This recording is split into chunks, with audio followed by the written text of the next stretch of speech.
जय हिंद दोस्तों। देखिए, यदि दोस्तों आप रेलवे एनटीपीसी का फॉर्म भरने वाले हैं, अभी जो वैकेंसी निकल के आया है, यदि आप इसका फॉर्म भरने जा रहे हैं तो आपको ये बातें पता होना चाहिए।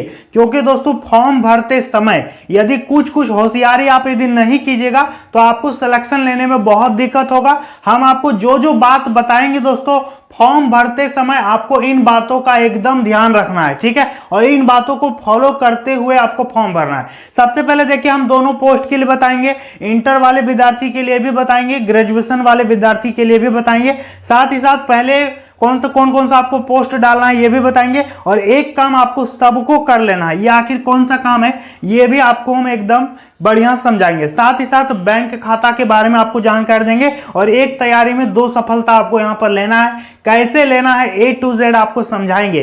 तो ये वीडियो रेलवे एनटीपीसी भरने वाले तमाम विद्यार्थियों के लिए बहुत ही मोस्ट वीवीआई वीडियो होने वाला है। तो देखिए दोस्तों, वैकेंसी के बारे में हम आपको अभी बताएंगे, उससे पहले यहां पर समझते हैं, ठीक है। सबसे पहले देखिए, दोनों पोस्ट के लिए अब दोस्तों 2 तरह का इस पे आपको पोस्ट है, पता है।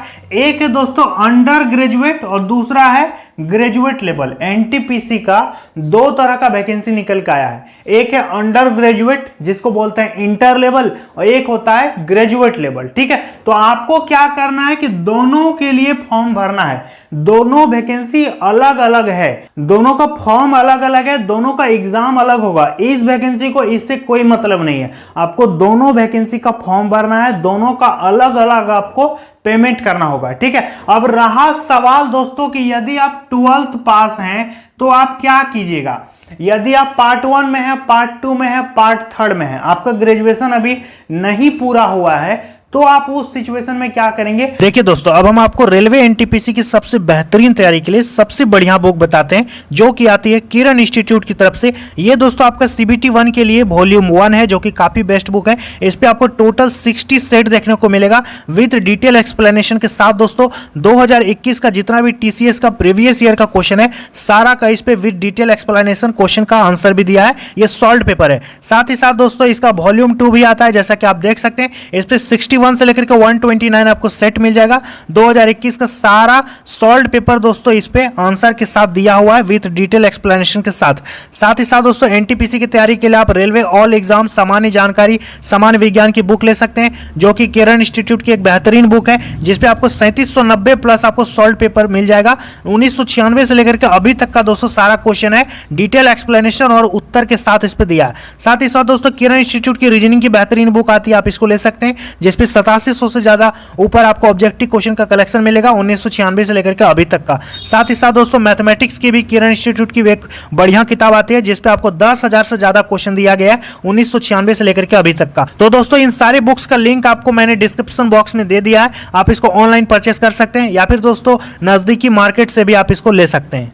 यदि आप पार्ट 1 में है, पार्ट 2 में है, पार्ट 3 में है, आपका ग्रेजुएशन अभी नहीं पूरा हुआ है, तो आप उस सिचुएशन में क्या करेंगे, तो आप सिर्फ एक ठो भर पाएंगे, ठीक है। जो इंटर लेवल वाला वैकेंसी होगा आप उसको भर पाइएगा। और यदि आपका ग्रेजुएशन हो गया है, आप ग्रेजुएट हो चुके हैं, उससे ज्यादा भी यदि आपका पढ़ाई लिखाई है, तो आप दोस्तों इंटर वाला भी भर दीजिएगा और ग्रेजुएशन लेवल वाला भी फॉर्म को भर दीजिएगा। दोनों में किसी न किसी एक में आपका सिलेक्शन होने का चांस तो बनेगा, ठीक है। क्योंकि दोनों में यदि फॉर्म भरेंगे ना, तो हो सकता है इसका एग्जाम दिए उस पे कम नंबर आ गया, इसका एग्जाम बाद में होगा, कुछ सीखने को मिला, इस पे आपका अच्छा नंबर आ गया, तो दोनों में से किसी एक में आपका सिलेक्शन होने का चांस है। तो आपको दोनों को फॉर्म भरना है। यदि आप ग्रेजुएट हैं तो इसका फायदा आपको एकदम उठाना है, ठीक है। और यदि आप इंटर पास होंगे तो आप एकदम जी तोड़ मेहनत कीजिएगा, क्योंकि आपके पास एक ही मौका है, सिर्फ आप 12th लेवल वाला ही फॉर्म भर पाओगे। यदि आपका ग्रेजुएशन नहीं हुआ है ना,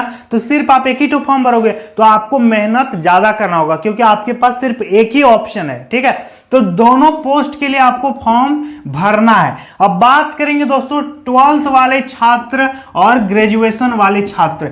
ध्यान दीजिएगा, 12th वाले छात्रों के लिए क्या क्या ऑप्शन है। तो देखिए 12th वाले छात्रों के लिए 4-5 तरह का पोस्ट है, जैसे कि आपका TC है, ट्रेंस क्लर्क, जूनियर असिस्टेंट है, जूनियर अकाउंट क्लर्क है। इस तरह से 4-5 प्रकार का पोस्ट है। तो आप इन सभी पोस्ट को पोस्ट के प्रेफरेंस में डालिएगा। और इसके साथ साथ जो ग्रेजुएशन लेवल के विद्यार्थी हैं उनके लिए भी 4-5 तरह का सीट है, जैसे कि स्टेशन मास्टर है, आपका गुड्स गार्ड है, आपका चीफ कॉमर्शियल कम टिकट क्लर्क है, ठीक है। इस तरह से 4-5 तरह का पोस्ट है। तो आप भी क्या कीजिएगा कि सभी पोस्ट को प्रेफरेंस में डालना है। ऐसा नहीं कि एक हमको ये वाला पोस्ट पसंद नहीं है तो हम नहीं डालेंगे, ऐसा नहीं करना, आपको सब डालना है। हालांकि आपको जो पसंद है उसको 1 नंबर 2 नंबर में डालिएगा, जो आपको पोस्ट पसंद नहीं है उसको सबसे नीचे में आप डालिएगा, लेकिन डालिएगा जरूर, ठीक है, आपको डालना जरूरी है। तो 12th वाले छात्र भी सभी पोस्ट डालेंगे और ग्रेजुएशन वाले पोस्ट भी सभी पोस्ट का प्रेफरेंस डालेंगे।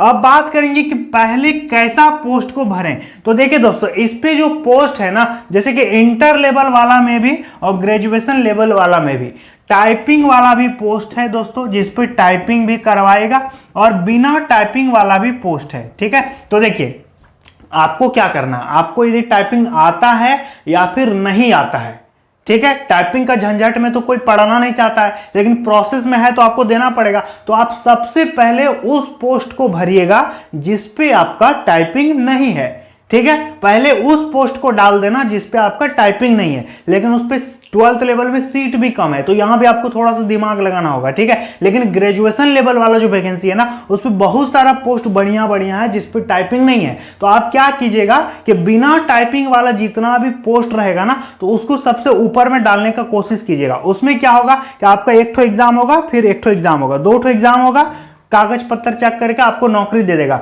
लेकिन यदि दोस्तों यदि आप टाइपिंग वाला पोस्ट को पहले रख देते हैं तो क्या होगा, आपका 3 प्रोसेस हो जाएगा, CBT 1, CBT 2, फिर आपको टाइपिंग के लिए बुलाएगा। और यदि जरा सा मिस्टेक हुआ, टाइपिंग में बहुत ज्यादा एरर हो गया, तो दोस्तों आपका एग्जाम दिया हुआ अभी यहां पर दिक्कत हो सकता है, आपका बेकार हो जाएगा मेहनत, ठीक है। लेकिन आप टाइपिंग से बच नहीं सकते हैं, यदि आप भरेंगे वैसा पोस्ट तो आप बच नहीं सकते हैं, लेकिन आप प्रेफरेंस तो डाल सकते हैं ना बिना टाइपिंग वाले के लिए, तो आप प्रेफरेंस उस तरह से डालिएगा। तो सबसे पहले कैसा पोस्ट को भरेंगे, जिस पे टाइपिंग नहीं हो, और बिना टाइपिंग वाला पोस्ट को भी भरना है, लेकिन वो सब प्रेफरेंस थोड़ा सा नीचे में देंगे तो चलेगा। क्लियर है। और हाँ, एक चीज नोट कर लीजिएगा कि आपको टाइपिंग आता है या फिर नहीं आता है। टाइपिंग सीखना शुरू कर दीजिए अभी से, क्योंकि आप पोस्ट प्रेफरेंस जो भरेंगे ना, क्या पता आपका कौन सा पोस्ट दे देगा, आपका जितना नंबर आया आपको दे देगा कि ये वाला पोस्ट के लिए आपको अलॉट किया जाता है। तो हो सकता है आपको उस पोस्ट के लिए दे दे और उस पर टाइपिंग हो, तो यदि नहीं सीख के रहोगे तो दिक्कत होगा। तो अभी बहुत ज्यादा टाइम है एग्जाम आने में, ठीक है। तो अभी आपको क्या करना है, टाइपिंग एकदम सीखना है। यदि 3-4 महीना मेहनत से करोगे ना तो टाइपिंग आप सीख लोगे, क्योंकि इसका एग्जाम जो है ना अभी दूर है। अभी आपका आरपीएफ का एग्जाम होगा, एएलपी का एग्जाम होगा, टेक्नीशियन का एग्जाम होगा, 3-4 ठो एग्जाम रेलवे का बड़ा बड़ा अभी पहले भराया है, उस सबका परीक्षा होगा तब ना आपका ये सब एग्जाम लेगा। तो इसका एग्जाम आने में टाइम है, तब तक आप क्या करेंगे, रेलवे एनटीपीसी का टाइपिंग आप सीख सकते हैं। हिंदी भी करना, इंग्लिश भी करना, जो टाइपिंग आप देना चाहते हो दोनों में से किसी एक को आपको क्लियर करना होगा। तो टाइपिंग अभी से आप एकदम सीखना चालू कर दीजिए, लेकिन टाइपिंग वाला पोस्ट को बाद में प्रेफरेंस दीजिएगा, पहले बिना टाइपिंग वाला को रखना, ठीक है। और टाइपिंग भी सीखना है, ये ध्यान दीजिएगा।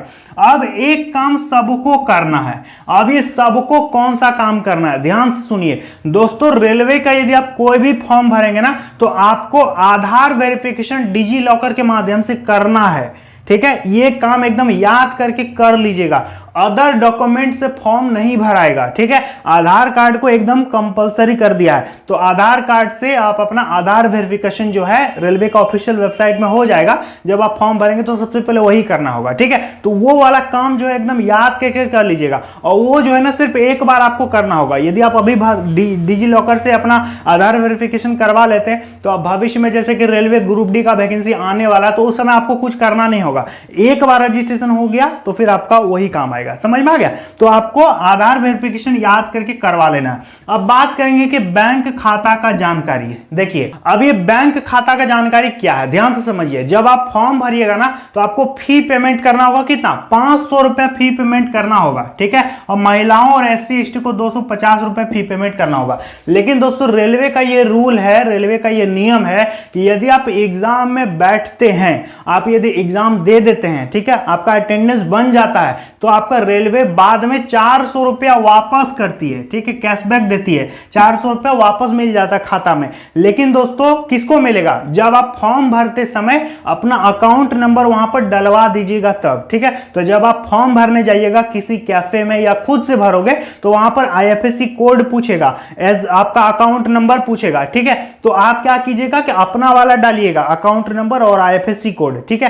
कैफे वाला को बोलिएगा कि मेरा अकाउंट नंबर और मेरा IFSC कोड वहां पर भर दीजिए, नहीं तो क्या होगा, बहुत सारे कैफे वाले अपना भर देते हैं, तो आप एग्जाम दोगे, पैसा 400 उसके खाते पे चल जाएगा, ठीक है। तो आप फॉर्म भरते समय याद रखिएगा कि आपको बैंक का डिटेल भी भरना है, क्योंकि 500 रुपए जो आप दीजिएगा 400 आपको वापस मिलेगा, और एग्जाम देने के 2-3 महीना बाद ये पैसा मिलता है, अभी नहीं मिलता, तो आप भी भूल जाएंगे, कितना याद रखोगे, तो आप भूल सकते हैं, इसलिए आप अपना IFSC कोड, अपना अकाउंट नंबर वगैरह सब डाल दीजिएगा, ठीक है। अब बात करेंगे कि एक तैयारी में 2 सफलता आपको कैसे मिलेगा। देखिए, आप ग्रेजुएशन लेवल का फॉर्म भरिए या फिर इंटर लेवल का फॉर्म भरिए, आपका क्या होगा, सिलेबस एक ही है, सिलेबस एक ही है। इंटर लेवल में भी 100 क्वेश्चन है, ग्रेजुएशन लेवल में भी 100 क्वेश्चन है, CBT 2 में 120, इधर भी 120 है, तो सिलेबस दोनों का कुछ अलग नहीं है। हाँ, क्वेश्चन का लेवल थोड़ा सा ऊंचा रहेगा। अब प्रॉफिट लॉस से यहां थोड़ा इजी क्वेश्चन पूछेगा, प्रॉफिट लॉस से यहां पर थोड़ा सा हार्ड क्वेश्चन पूछ दे, लेकिन पूछेगा उतना ही क्वेश्चन, समय उतना ही देगा। ग्रेजुएशन लेवल वाला भरो या फिर आप इंटर लेवल वाला भरो, ठीक है, दोनों का पैटर्न और सिलेबस, एग्जाम पैटर्न सब चीज सेम है, समझ में आ गया। तो आपको तैयारी जो है ना एकदम बढ़िया करना होगा। सोच लेना कि हम ग्रेजुएशन लेवल वाला फॉर्म भरे हैं और तैयारी करना, ठीक है। इससे क्या होगा कि आपका इंटर वाला ऐसे ही पार हो जाएगा, आपका मतलब दोनों तैयारी हो जाएगा, ठीक है। दोनों के लिए अलग से पढ़ने का जरूरत नहीं है, दोनों का सिलेबस सेम है, एक तैयारी में दोनों आपका निपट जाएगा, ठीक है। तो एक तैयारी में 2 सफलता आपको यहां पर मिलने वाला है। देखिए, अब हम आपको वैकेंसी का डिटेल बता दें दोस्तों, तो हम लोग बात कर रहे हैं रेलवे NTPC रिक्रूटमेंट 2024 के बारे में। एक देखिए, 12th लेवल वाला जो वैकेंसी है, इसका फॉर्म कब से अप्लाई हो रहा है, 21 सितंबर से, ठीक है। 21 सितंबर से 20 अक्टूबर तक आपका 12th वाला का फॉर्म भराएगा, 21 सितंबर से 20 अक्टूबर 2024 तक। और यदि बात करेंगे ग्रेजुएशन लेवल वाला का, तो ग्रेजुएशन लेवल वाला का कब से फॉर्म भरा रहा है, 14 तारीख से, ठीक है। 14 सितंबर से इसका फॉर्म भराएगा 13 अक्टूबर तक। कब भराएगा, 13 अक्टूबर तक। देखिए, तो ये इसका अप्लाई डेट है। फी दोस्तों आपको 500 रुपये लग रहा है, और SC ST और महिलाओं का 250 रुपये लग रहा है। बात करेंगे दोस्तों एज, तो एज देखिए, इंटर लेवल वाला में 18 से 33 साल और ग्रेजुएशन लेवल वाला में 18 से 36 साल, ठीक है। जनरल का 3 साल OBC को छूट मिलेगा, 5 साल SC ST को छूट मिल जाएगा, ठीक है। इस पे भी 3 साल OBC को छूट मिलेगा, 5 साल SC ST को छूट देखने को मिल जाएगा। अप्लाई डेट हमने आपको बता दिया, क्वालिफिकेशन हमने आपको बता दिया, और जो भी बताना था हमने आपको बता दिया। सिलेबस के बारे में दोस्तों हम बहुत बार वीडियो बना चुके हैं, यदि आप कहिएगा तो हम सिलेबस के ऊपर एक स्पेशल वीडियो आपको बना के दे देंगे, ठीक है। सिलेक्शन प्रोसेस का बहुत सिंपल होता है, CBT 1, CBT 2 और टाइपिंग, या फिर टाइपिंग नहीं, आप जैसा पोस्ट भरोगे तो यही होता है, ठीक है। उम्मीद करेंगे आपको समझ में आ गया होगा। आगे हम इस पर एक अच्छा सा वीडियो लेकर के आ रहे हैं सिलेबस के ऊपर, ठीक है।